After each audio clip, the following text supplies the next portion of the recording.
हाय, hello, नमस्कार. ज्योती मोरे या YouTube चॅनलमध्ये तुमच्या सर्वांचं खूप खूप स्वागत आहे. इथं मी अस्तरचा कपडा घेतलेला आहे आणि आता आपल्याला डायरेक्ट कपड्यावर कटोरी ब्लाऊजचे मापं टाकायचे आहेत. मी इथं डायरेक्ट कपड्यावरचं कसं माप टाकायचं इथं दाखवते. इथं मी छातीपासून मोंड्यापर्यंत समजा एक स्लीव्हचं आपल्या पूर्ण छातीचं माप घेतलेलं आहे. इथं आहे 9:15 तर मी 11:15 घेतलं आहे, कारण हा ब्लाऊज आहे ते छातीला जास्त आणि खाली पोटाला फिटिंगला खूप कमी आहे. तर काही काही जणांचं म्हणजे बॉडीचं फार वेगळं असतं, म्हणजे ठेवण की वर जास्त लागते आणि खाली पोटाला फार कमी आहे फिटिंग. तर असं ब्लाऊज शिवताना पण थोडंसं हे होतं, कटिंग करताना पण. आणि इथं मी उंचीचं माप घेतलेलं आहे. 1 इंच उंचीचं पण माप आपल्याला वाढून घ्यायचं आहे. छातीचं घेतलं तेही आपल्याला 1 इंच वाढून घ्यायचं आहे आणि उंचीचंही 1 इंच आपल्याला वाढून घ्यायचं आहे. जे की आता मी तर परफेक्ट थोडंसं खालीवरी झालेलं आहे. त्याला ड्रॉ करून व्यवस्थित कटिंग करून घेते, जेणेकरून आपल्याला ब्लाऊज नंतर कमी जास्त होत नाही. इथं मी 2चा गळा टाकलेला आहे. आडवा गळा 2चा आणि शोल्डर 3चं असं आपण 5 टाकलेला आहे. शोल्डर काही जास्त मोठं नसते आणि नसलेलंच चांगलं, कारण छोटं शोल्डर छान दिसते ब्लाऊजला. इथं मी ब्लाऊजचा उभा गळा बघते आणि मोंढा पण बघून घेईल की मोंढ्याला पण किती टाकायचं आहे आपल्याला. हे मी जे काढते आहे ते बॅक साईड काढते आहे. अगोदर मी आता गळ्याचं माप घेतलं आहे, पण मी नाही टाकणार इथं. आता इथं मी मोंढ्याचं माप टाकते की बघा, आपल्याला 5.5 आपल्याला इथं मोंढ्याचं माप, याचं बाहीसाठी आपण जे टाकतो ते.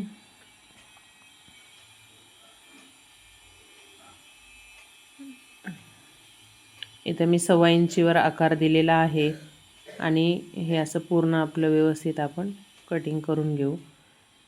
आणि हे आता मी बॅक साईड गळ्याचं फक्त आकार टाकून घेणार आहे, कारण कट करणार नाही. गळा पूर्ण डिझाईनचा आहे, त्याच्यामुळं फक्त आपल्याला गळ्याचा आकार टाकला आहे, जे की समजावं म्हणून सनी की कुठल्या साईडला बॅक गळा येतो आणि बंद भागाकडूनच आपला बॅक साईडचा गळा आला पाहिजे. तर असं मी परफेक्ट कटिंग करून घेत आहे. कुठंही मी एक्स्ट्रा सोडत नाही, कारण अस्तर आहे. अस्तर परफेक्टच कट करावा लागतो.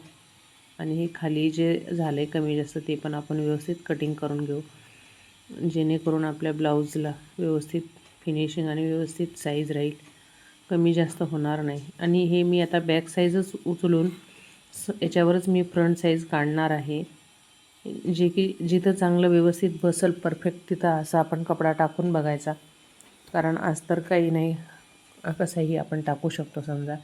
तर इथं आता हे छान बसत आहे, तर मी इथं छान टाकलेलं आहे आणि पूर्ण याला व्यवस्थित आता मी आखून घेणार आहे, जे की आखून घेतल्याच्यानंतर आपल्याला परत माप व्यवस्थित मोजून टाकून हे करायचं आहे. म्हणजे ब्लाऊज पहा किती लवकर आणि परफेक्ट कटिंग होतो. आता बॅक साईडवरूनच मी इथं माप टाकलेलं आहे. आता इथं मी गळ्यासाठी 2 आकार दिलेला आहे. उभा गळा मी इथं 5चा दिलेला आहे, पण नंतर मी वाढवल थोडासा, कारण गळा थोडा मोठा आहे. आणि इथं आपण मोंढ्याचा आकार देणार आहे. तर इथं मी आधी 1.25 इंच घेतलं होतं, आता 1.25 इंच घेतलेलं आहे, जे की अर्धा इंच फरक पडतो आणि छान बॅक साईड आणि फ्रंट साईडचा आपला आकार येते. तर इथं मी गळा 5चा गोल आकार दिलेला आहे. आणि आता इथं मी क्रॉसपट्टी बघते. क्रॉसपट्टी थोडंसं माप मोठं आहे, म्हणजे 4 आहे क्रॉसपट्टी आणि इकडं 3.5 अर्धा इंच असा फरक मी दिलेला आहे. आणि आता आपण बघू कटोरी. कटोरीचं मी क्रॉसपट्टीच्यावर आडवं माप घेते. इथं थोडंसं व्हिडिओमध्ये आलं नाही, साईडला गेला तर माफ करा. आणि बघा, इथं मी 2.5 इंच, 6 इंच आणि इथं 1 इंच टाकत आहे, म्हणजे क्रॉसपट्टीच्यावर मी 6 इंच टाकलेला आहे. आणि आपल्या मोंढ्यापासून हा 2.5 इंच घेतलेला आहे आणि गळ्यापाशी 1 इंच. परत समजून सांगते. तर हे थोडंसं मी वरून घेतलं, कारण थोडंसं मला कटोरी लांब वाटत होती आणि क्रॉसपट्टी पण भरपूर मोठी आहे. आणि इथं थोडंसं मी आता गळा पण वाढवते, कारण गळा ज्या आहे त्या थोडासा मोठा आहे, कारण वरून पण शिवण्यात जाते आणि खालून पण शिवण्यात जाते. त्यासाठी जेवढा आहे तेवढा टाकला म्हणजे आपला व्यवस्थित गळा येते. इथं मी अर्धा इंच गळा वाढवलेला आहे. तर आता चला दाखवते मी याची कटिंग तुम्हाला. बघा आता तुमच्या समोरच मी पूर्ण ब्लाऊजचं मापं टाकलेले आहेत आणि कटिंग पण. तर इझी आहे, कोणीही घरगुती शिकू शकते आणि त्याचा व्यवसायसुद्धा करू शकते. चला तर आता हे असंच व्यवस्थित कटिंग करून घ्यायचं आहे आपल्याला. आणि त्याचबरोबर तुम्हाला मी एक कस्टमरची स्टोरी सांगते. आता हा कस्टमर माझ्याकडं पहिल्यांदाच आला होता. माझा 20 वर्षाचा अनुभव आहे. मी पहिल्यांदा क्लास केला ते 2005 आणि 20 वर्षाच्या अनुभवामध्ये मी सांगते, मी एवढे ब्लाऊज शिवलेत की म्हणजे मी दिवसाला कितीतरी ब्लाऊज शिवत होते. माझ्या हाताखाली भरपूर बायका शिकून पण गेलेल्या आहेत. आजही मी चॅनल ओपन केले ते माझ्या जुन्या बायकांसाठीच केलेलं आहे. त्यांची इच्छा होती की त्यांना पाहिजे होते बघायचं. आणि हे टोक आलं ना, खूप छान कटोरी बसते. हे टोक असा आकार दिला ना तर छान बसते कटोरी. तर चला पुढं आता आपण हे बाहीचा आकार टाकत आहोत आणि बाहीचा आकार आपल्याला इथं टाकून घ्यायचा आहे. आणि तुम्हाला त्याचसोबत कस्टमरचं पण थोडं सांगते. कस्टमर पहिल्यांदा आला आणि त्यांनी ब्लाऊज टाकलं. आता मी तर खूप दिवसाचं शिवते, पण मला माहीत नव्हतं की ते कस्टमर किती ब्लाऊज कोणापाशी कसे टाकतात माहीत नाही.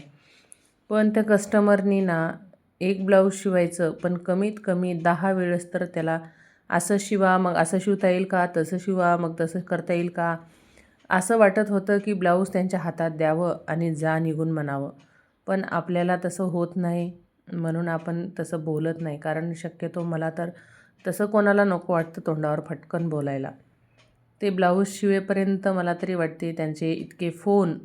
फक्त एकच ब्लाऊज माझ्याकडं मी आत्तापर्यंत एका कस्टमरचे 10-10, 20-20 ब्लाऊज शिवलेले आहेत एका टाईमला. आणि त्याचा माझ्याकडं प्रूफ आहे की माझ्या जुन्या क्लासमध्ये बायका, म्हणजे मी पहिलं 5 वर्षाच्या अगोदर क्लास घेत होते, तर माझ्या क्लासमधल्या बायकांना माहिती आहे मला वेळ भेटत नव्हता. एवढे माझ्याकडं कस्टमर होते. आणि हे आता आम्ही दुसऱ्या ठिकाणी आल्या त्याच्यामुळं हा नवीनच कस्टमर आला आणि माहीत नाही. ते एवढे एक ब्लाऊज शिवायचं आणि एवढे त्यांचे ते काय डिमांड करत होते, असं शिवता का, तसं शिवलं पाहिजे, असं पाहिजे, तसं पाहिजे. मला तर खूप म्हणजे हसायलाच येत होतं ते सांगताना ऐकून. कारण एक ब्लाऊज टाकायचं आणि 2 जणाचे मापं सांगत होते. आईलाही घालायचं, मुलीलाही घालायचं. पहिलं एक जणीचं ब्लाऊज शिवायचं आणि दुसरीच्या मापाचं फिटिंग करून घ्यायचं. आत्ता इथं मी कटोरीचं माप क्रॉसमध्ये टाकत आहे आणि हे आता आपण अशी क्रॉसमध्ये कटोरी ठेवलेली आहे. आता मी तुम्हाला फायनल ब्लाऊज कसा शिवला तेही दाखवते. त्यांना शिवल्याच्या नंतर एवढा आवडला आणि कस्टमरचं एवढं झाल्याच्या नंतरही एक असते की ब्लाऊज घालून बघल्याच्या नंतरच ते शिलाई देणार. आणि मी शिलाई पण खूप कमी घेतली. तुम्हाला मी शिलाई पण सांगेल शेवट. तर इथं मी बघा क्रॉसमध्ये अशी क्रॉसपट्टी कटोरी टाकलेली आहे. समोरून 2 इंच वाढवलं आहे. बॅक साईडला मी